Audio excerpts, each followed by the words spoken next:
Hello, आप सभी का इस संस्कृत व्याख्यानम चैनल में हार्दिक स्वागत है। जैसा कि आप लोग जान रहे हैं कि हम लोग इस समय समास को पढ़ रहे हैं। मैं कई दिनों से कई वीडियो में आप लोगों को समास समझाने की कोशिश कर रही हूँ और समास में हम लोग इस समय तत्पुरुष समास में चल रहे हैं। तत्पुरुष समास, और तत्पुरुष समास में भी हमने द्वितीय तत्पुरुष, तृतीय तत्पुरुष, चतुर्थी तत्पुरुष, पंचमी तत्पुरुष, षष्ठी तत्पुरुष, यहाँ तक कि षष्ठी तत्पुरुष के अपवादों को भी हमने पढ़ लिया है। अब आज है सप्तमी तत्पुरुष समास। आज मैं बताऊंगी सप्तमी तत्पुरुष समास, यानी सप्तमी तत्पुरुष समास किसे कहते हैं। तो आइए देखते हैं कि सप्तमी तत्पुरुष समास हम किसे कहते हैं। ध्यान से देखिएगा। उन सब की भांति ही जैसे कि द्वितीय तत्पुरुष, तृतीय तत्पुरुष, चतुर्थी तत्पुरुष इत्यादि को हमने समझा, उसी तरह से सप्तमी तत्पुरुष भी है। जिस तरह से कि द्वितीय तत्पुरुष में, यानी जब द्वितीय तत्पुरुष समास होता है तो उसके पूर्व पद में द्वितीय विभक्ति होती है, तृतीया में तृतीय, चतुर्थी में चतुर्थी, पंचमी में पंचमी, षष्ठी में षष्ठी। और उसी तरह से सप्तमी तत्पुरुष समास में जो इसका पूर्व पद होगा वह सप्तमी विभक्ति में होगा। आइए देखते हैं इसके उदाहरण को। यहां देखिए, दान वीरह, क्या है? दान वीरह। यहाँ आप देख सकते हैं यह पूर्व पद है और यह बाद वाला पद है। एक बात मैं फिर आप लोग को बता देना चाह रही हूं कि तत्पुरुष समास की परिभाषा है उत्तर पदार्थ प्रधानो तत्पुरुषः। मैं बार बार बताती हूं ताकि आप लोगों को एकदम से याद हो जाए, यानी कभी न भूले। यहां देखिए, वीरह, वीरह की प्राथमिकता है, यानी बाद वाले पद के अर्थ की प्राथमिकता है। दान वीरह, दान में वीर। यहां पर दान की बात तो कही गई है, लेकिन दान पर हमारा फोकस नहीं है। दान में जो वीर है, यानी कोई व्यक्ति है, वह दान में वीर है, हम उसके बारे में बात कर रहे हैं। हम व्यक्ति को संबोधित कर रहे हैं, न कि दान को। इसलिए प्राथमिकता बाद वाले पद की है, न कि पूर्व पद की। यानी प्राथमिकता किसकी है? बाद वाले पद की, पहले पद की नहीं। इस हिसाब से यह क्या हुआ? तत्पुरुष समास हुआ। और इसके पूर्व पद में आप देख सकते हैं कि सप्तमी विभक्ति लगी हुई है। दाने, क्या हो गया है? दाने। इस तरह यह सप्तमी तत्पुरुष समास का उदाहरण है। लेकिन यदि आप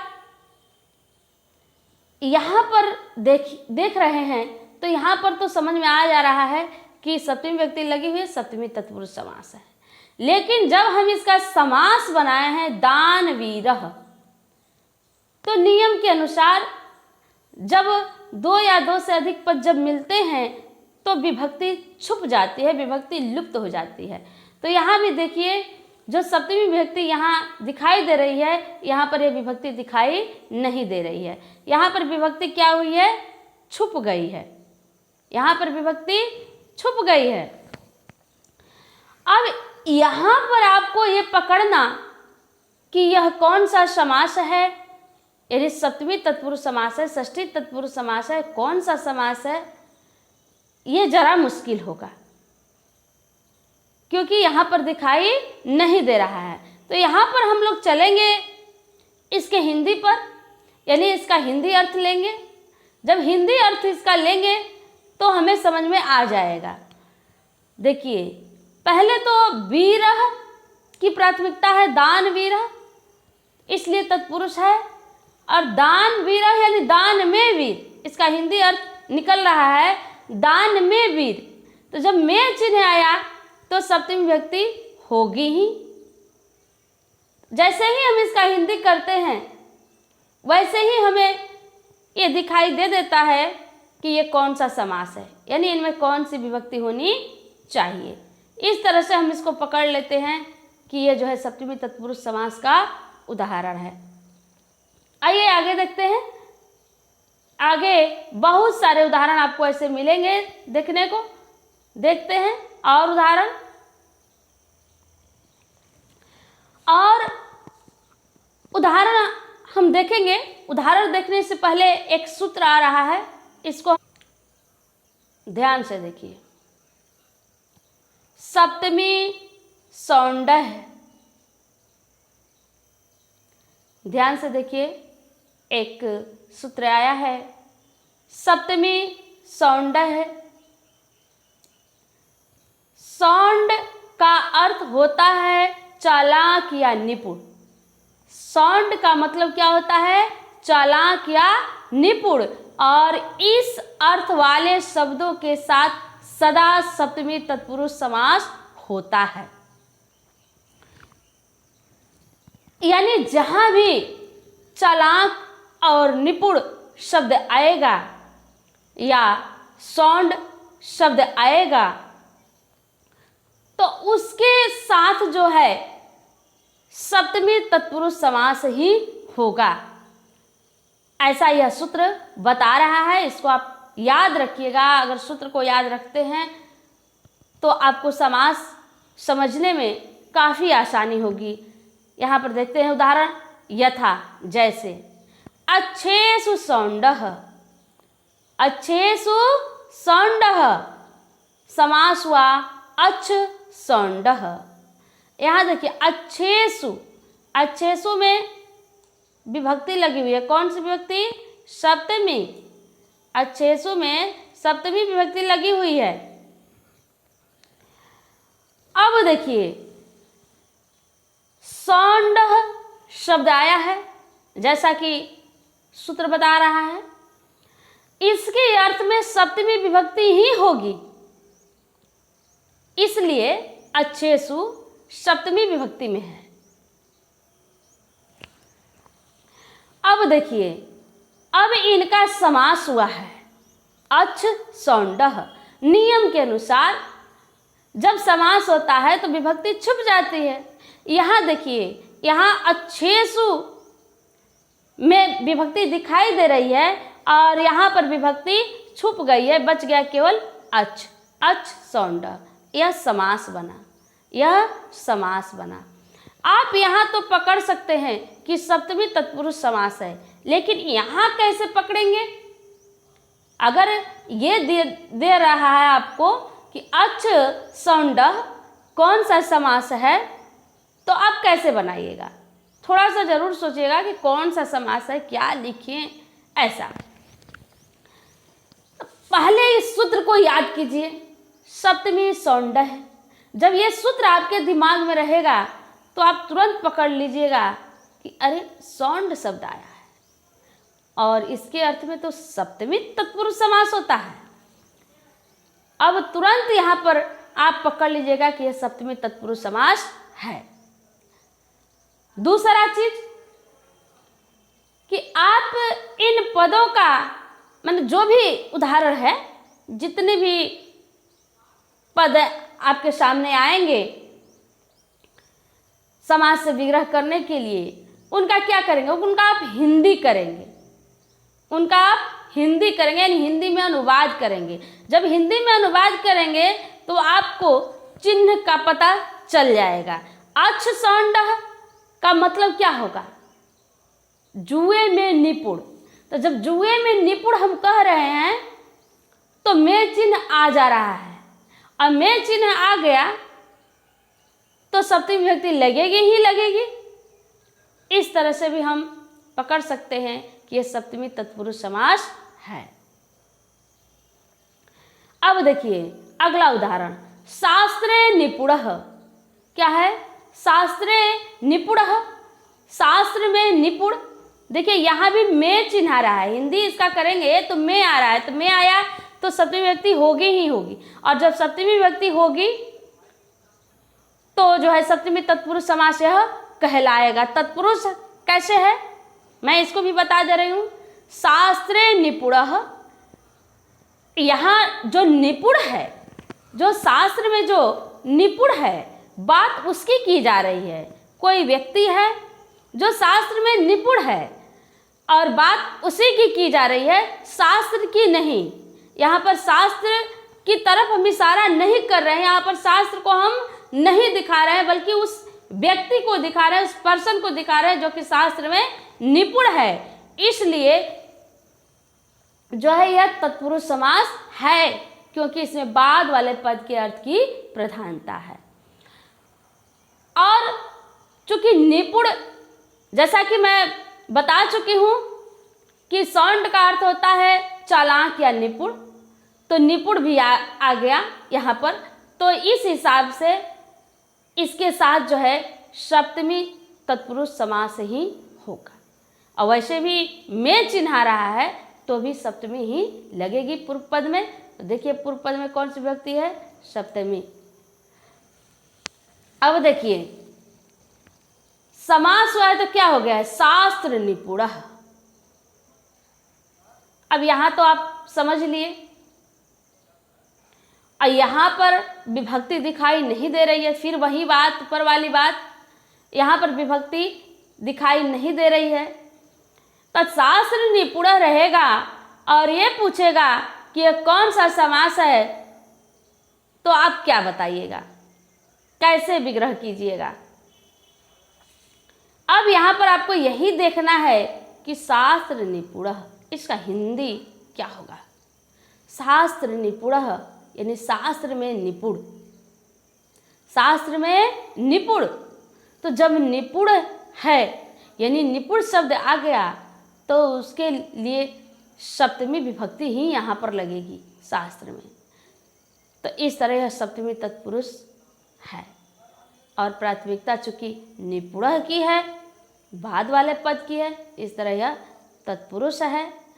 तो हम लोग इस तरह से बड़े ही ध्यानपूर्वक पहले हम उन पदों को पढ़ते हैं कि इनमें कौन कौन पद हैं, किस पद की प्राथमिकता है, किस पद में कौन सी विभक्ति आ जाएगी, ये सब ध्यान में रख करके फिर विग्रह करते हैं। और फिर हम विग्रह भी आसानी से कर लेते हैं और समास का नाम भी आसानी से बता देते हैं। इसी तरह के और भी उदाहरण हैं, आइए आगे देखते हैं। सभायाम पंडितः,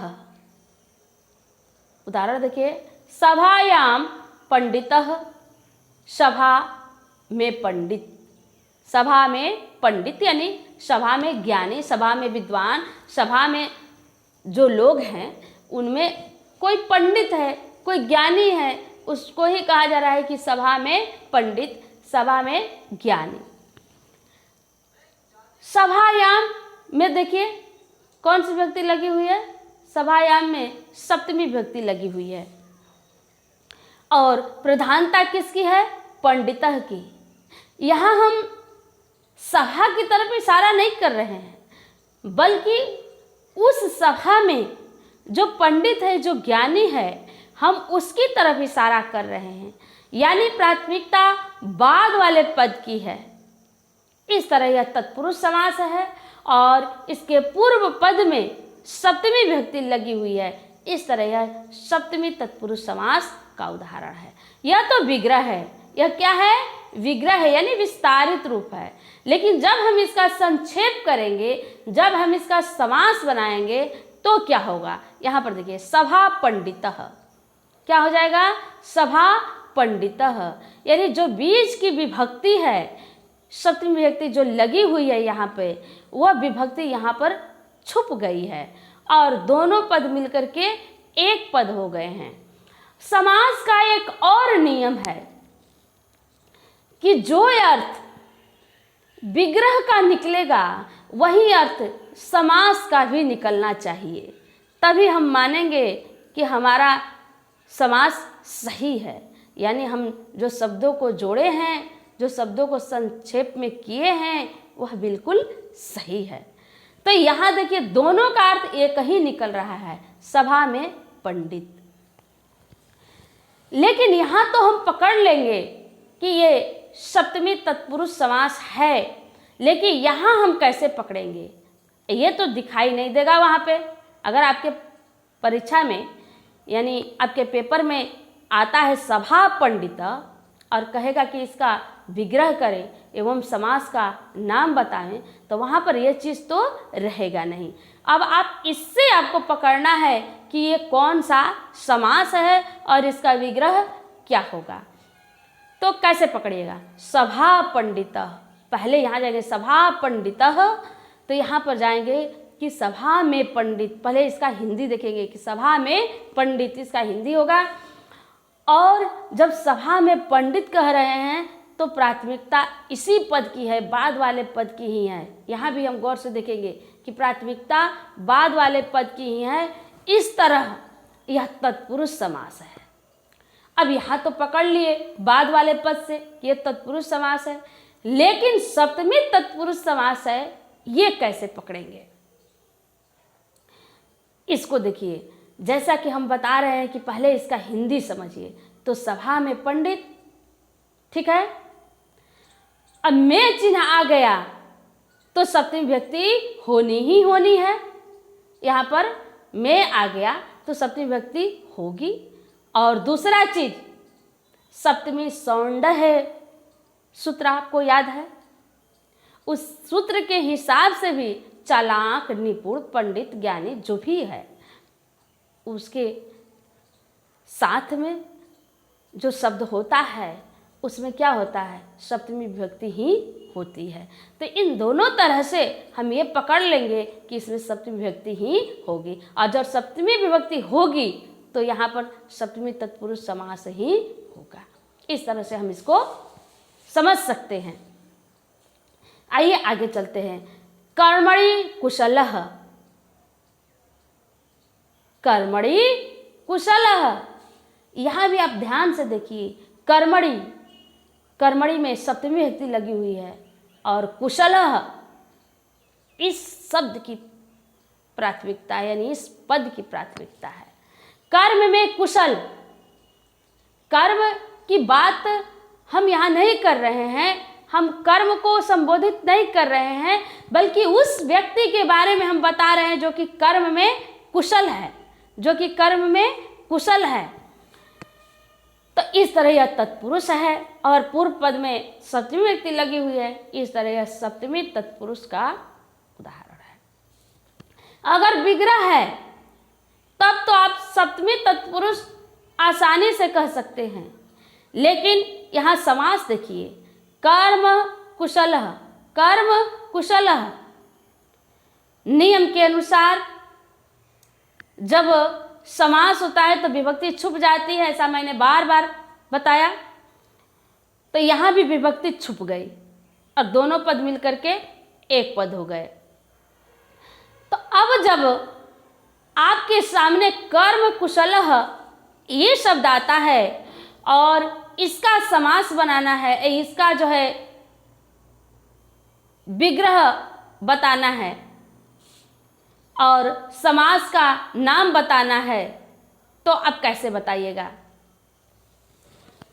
यहाँ देखिए, यहाँ भी हम कर्म कुशलः, पहले तो इसका हिंदी अर्थ समझें, कर्म कुशल है यानी कर्म में कुशल। फिर हम क्या करेंगे, फिर हम देखेंगे कि कुशलः शब्द की प्राथमिकता है, यानी जो कुशल है, जो कर्म में कुशल है, उसी की प्राथमिकता है। प्राथमिकता बाद वाले पद की है, इसलिए तत्पुरुष हुआ और कर्म में आ गया या कुशल आ गया। तो इस तरह से जो इसका पूर्व पद होगा इसमें सप्तमी विभक्ति ही होगी, और जब सप्तमी विभक्ति होगी तो यह सप्तमी तत्पुरुष समास ही हुआ। आगे देखिए, व्याकरणे पटुः, व्याकरण में दक्ष, व्याकरण में दक्ष। यहाँ देखिए व्याकरणे, इसमें कौन सी विभक्ति लगी हुई है? सप्तमी। पूर्व पद में सप्तमी विभक्ति लगी हुई है और प्राथमिकता किसकी है, तो बाद वाले पद के अर्थ की है, पट्टू की है, दक्ष की है। व्याकरण में दक्ष, यहाँ पर हम व्याकरण की बात नहीं कर रहे हैं, हम व्याकरण की तरफ इशारा नहीं कर रहे हैं, जब जो कि व्याकरण में दक्ष है हम उसकी बात कर रहे हैं। तो प्राथमिकता बाद वाले पद के अर्थ की हुई, इस तरह यह तत्पुरुष है।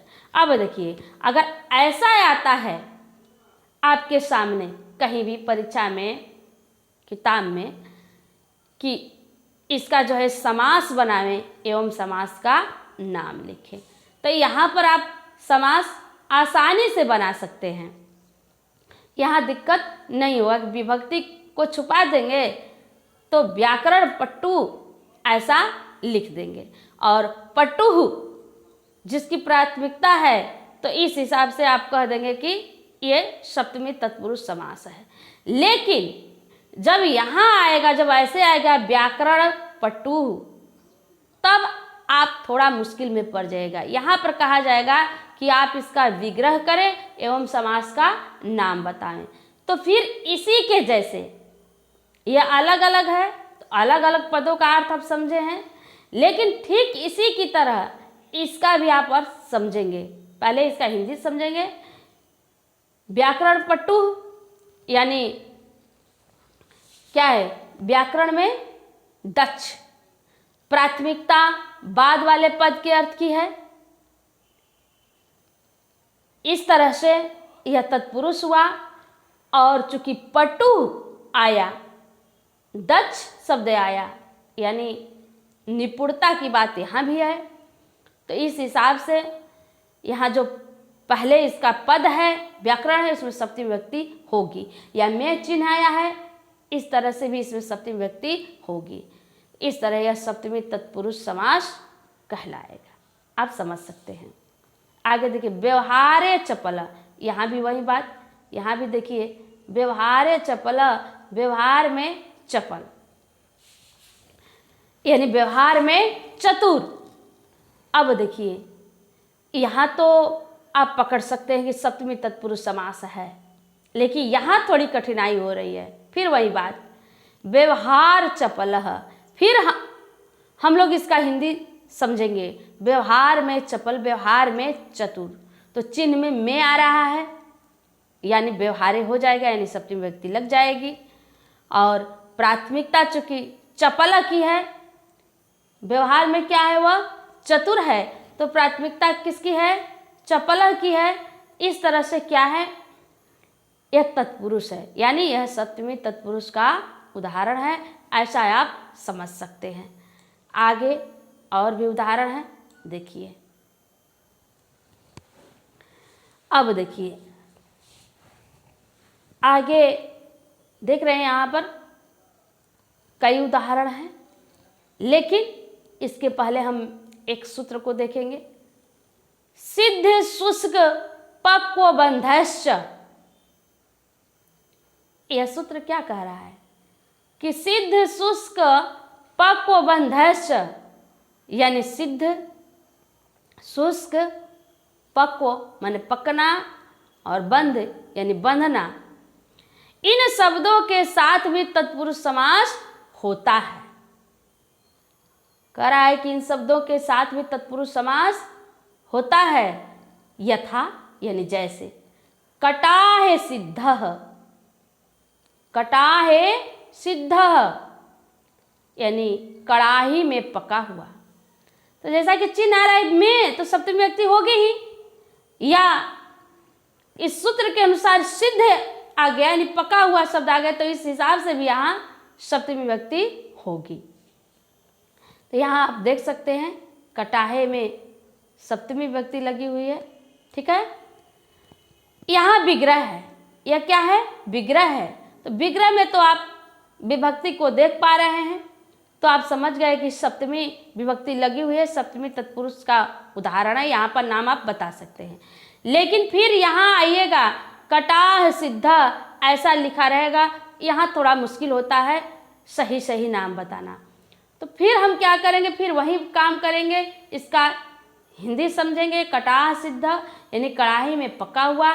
फिर हम देखेंगे कि कड़ाही और पका हुआ दो पद है, यानी कटाह सिद्ध दो पद है। लेकिन कड़ाही यहाँ पर है कि नहीं है इसको हम नहीं देख पा रहे हैं।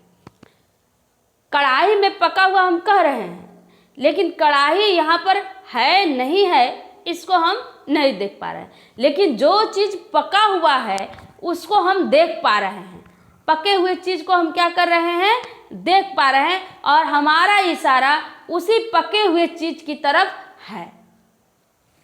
इसलिए प्राथमिकता सिद्ध की है। इस तरह यह तत्पुरुष समास हुआ। और चूंकि कड़ाही में पका हुआ है या सिद्ध शब्द के साथ सप्तमी विभक्ति ही होती है, दोनों तरह से यह सप्तमी विभक्ति ही होगी। तो जब सप्तमी विभक्ति होगी तो सप्तमी तत्पुरुष समास हुआ, ऐसा हम समझ सकते हैं। आगे देखिए, ठीक इसी तरह का उदाहरण है आतपे शुष्क। आतपे में सप्तमी विभक्ति लगी हुई है, शुष्क माने सूखा हुआ, आतपे माने धूप, धूप में सूखा हुआ। अब देखिए यहाँ विग्रह है, विग्रह में विभक्ति दिखाई दे रही है और बाद वाले पद के अर्थ की प्राथमिकता है शुष्क, यानी जो सूखा हुआ है उसी को हम दिखाना चाह रहे हैं कि सूखा हुआ है। हम धूप यहाँ पर है कि नहीं है, हम रात में दिखा रहे हैं कि दिन में दिखा रहे हैं कि भोर में दिखा रहे हैं, ये पता नहीं है, लेकिन हम कह रहे हैं कि ये चीज़ धूप में सूखा हुआ है। प्राथमिकता बाद वाले पद के अर्थ की है, इस तरह से तत्पुरुष समास हुआ। अब यहाँ इसका समास हम बनाते हैं, ये तो विग्रह है।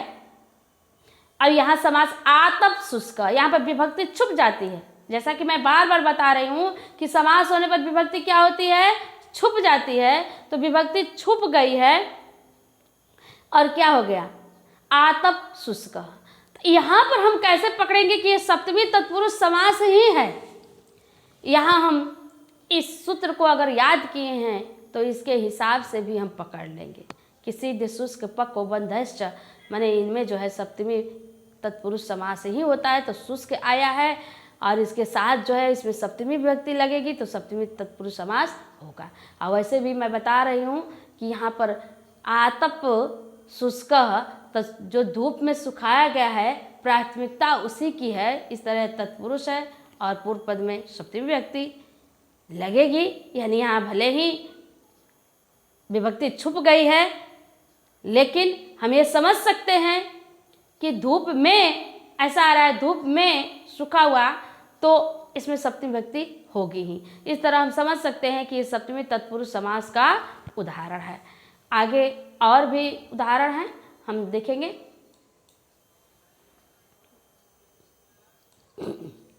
घृते पक्व कह रहा है ना कि पक्व के अर्थ में भी सप्तमी तत्पुरुष समास होता है। तो घृते पक्व, यहाँ देखिए घृते, घृत माने घी होता है और इसमें क्या सप्तमी विभक्ति लगी हुई है, घृते, घी में पका हुआ। यहाँ भी आप ध्यान दीजिए, यहाँ भी प्राथमिकता पक्वह की है, यानी जो पका हुआ चीज़ है, जो घी में पकाया गया है, हम उसकी तरफ इशारा कर रहे हैं। हम घी की तरफ इशारा नहीं कर रहे हैं। घी में पका हुआ कोई भी चीज़ है वो घी में पका हुआ है, हम उसको लिए हैं या रखे हैं या कहीं देख रहे हैं तो हम कह रहे हैं कि घी में पका हुआ है। यानी प्राथमिकता बाद वाले पद के अर्थ की है। इस तरह तत्पुरुष समास है और इसके पूर्व पद में सप्तमी विभक्ति लगी हुई है। इस तरह यह सप्तमी तत्पुरुष समास का उदाहरण है। तो यहाँ तो हम विग्रह को देख रहे हैं, तो विग्रह में तो विभक्ति दिखाई दे रही है तो हम समझ गए कि सप्तमी तत्पुरुष समास है। लेकिन यहाँ फिर वही बात, यहाँ घृत पक्वह, यहाँ घृत पक्वह, तो यहाँ पहले हम इसका अर्थ समझेंगे। घृत पक्वह यानी घी में पका हुआ, घी में पका हुआ। तो अब में चिन्ह आ गया तो घृते होगा ही, और जब घृते होगा तो सप्तमी तत्पुरुष समास होगा ही। या पक्व के अर्थ में सप्तमी तत्पुरुष समास होता है, ऐसा हम याद कर सकते हैं। और तत्पुरुष समास कैसे है, तो पक्व जो पका हुआ है हम उसी की तरफ इशारा कर रहे हैं। इस तरह यह तत्पुरुष समास है और आप समझ सकते हैं कि कैसे घृत पक्व को हमने समझ लिया कि यह सप्तमी तत्पुरुष समास का उदाहरण है। उसी तरह से आइए आगे आते हैं चक्रे बंध। जैसा कि आप सूत्र में देखे थे, बंध शब्द भी आया था, यानी बंध के अर्थ में भी सप्तमी तत्पुरुष समास होता है। तो यहाँ देखिए चक्रे में सप्तमी व्यक्ति लगी हुई है और बंध की प्राथमिकता है, यानी चक्के यानी पहिए से बंधा हुआ, पहिए से बंधा हुआ। तो जो बंधा हुआ है हम उसकी तरफ इशारा कर रहे हैं कि पहिए से बंधा हुआ है, बंधा हुआ है उसकी तरफ इशारा हम कर रहे हैं। प्राथमिकता बाद वाले पद के अर्थ की है। यहाँ विग्रह में विभक्ति दिखाई दे रही है, लेकिन यहाँ विभक्ति छुप गई है। चक्रबंध, अब यहाँ भी हमें समझना है कि कैसे यह सप्तमी तत्पुरुष समास है, तो हम सूत्र को भी याद रखेंगे, उस हिसाब से भी हम समझ जाएंगे कि बंध के अर्थ में जो है सप्तमी तत्पुरुष समास होता है, इससे भी हम पकड़ सकते हैं। और दूसरा चीज़, इसका हम हिंदी समझेंगे, यानी पहिए में बंधा हुआ तो में चिन्हा रहा है, तो इस तरह से भी चक्र यानी चक्रे हो जाएगा। तो इस तरह से भी यह सप्तमी तत्पुरुष समास का उदाहरण होगा, ऐसा हम समझ लेंगे। हमें उम्मीद है कि आप लोग जो है आज सप्तमी तत्पुरुष समास को अच्छे तरीके से समझ लिए होंगे। अगर कहीं कोई दिक्कत है तो आप कमेंट करके पूछ सकते हैं।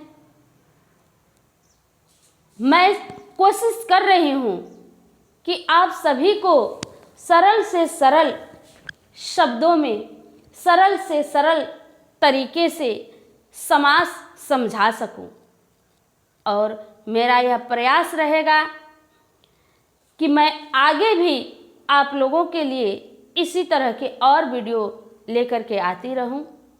और अभी के लिए इतना ही, धन्यवाद।